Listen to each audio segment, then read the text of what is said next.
এই যে হাসিনা যেরকম ভেবেছে সারা জীবন তিনি একক রাজত্ব করবে, 17 বছর তো করছে, সে ভাবছে মৃত্যুর আগ পর্যন্ত 2041 সাল পর্যন্ত। আমাদের সরকার দলের বন্ধুরাও ভাবতো যে তিনি মারা যাওয়ার আগ পর্যন্ত হয়তো এটা সম্ভব না।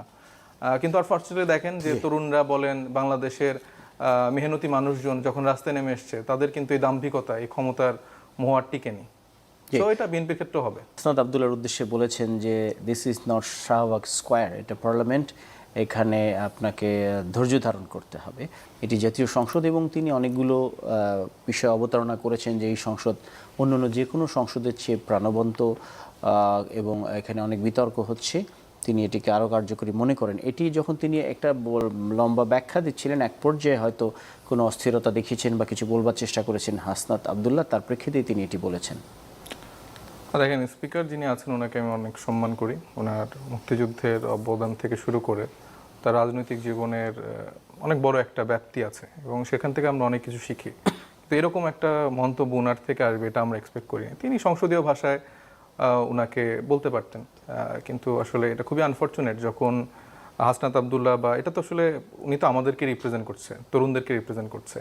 তো আসলে উনারও মনে রাখা উচিত যে আসলে এই হাসনাত আবদুল্লাহরা আমরা আসলে যদি শাহবাগে না নামতাম, রাজপথে না নামতাম, ওনারা আসলে স্পিকারের আসনে বসে এই কথাটা বলার সুযোগ হয়তো হতো না। আসলে সংসদে যা হচ্ছে, আমি ব্যক্তিগতভাবে এবং আমার মনে হয় যে আমাদের মতো যেটা তরুণরা আছে তারা প্রচণ্ড হতাশ। কারণ বিএনপিকে তো আসলে আমরা চিন্তা করেছিলাম যে আসলে মানে আমরা তো সব সেম ফেজে ছিলাম, একসাথে আমরা রাজপথে লড়াই করেছি। তো আমরা ধরে নিয়েছিলাম যে যেই মানুষগুলো আসলে জুলুমের শিকার হয়েছে, যেই মানুষগুলো যেই কষ্টগুলো দিয়ে গিয়েছে, তারা হয়তো এই ব্যাপারগুলোকে মানে বাতিল করবে না। কিন্তু আমরা দেখছি যে যে 133টা অধ্যাদেশ আছে, তার মধ্যে যে গুরুত্বপূর্ণ অধ্যাদেশগুলো তারা বাতিল করেছে, সেগুলো আসলে বাতিলটা তাদের পক্ষে করা কোনোভাবেই ঠিক হয়নি। সো আমি এটা অনেকবার বলছি যে আসলে মানে বিপদ কেটে গেলে মানুষ বিএনপি হয়ে যায়। তো এটার একটা প্রকৃত উদাহরণ আসলে স্পিকার সাহেব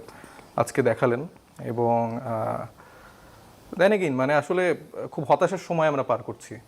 যেই চিন্তা ছিল আমাদের যে আমরা আসলে অনেক দিনের একটা লড়াই করেছি সবাই মিলে 17 বছর, আবার এখন আমরা একটা সুন্দর একটা জার্নির দিকে যাচ্ছি, কিন্তু আমরা দেখছি সেই জার্নিটা আবার জিরোতে চলে গিয়েছে।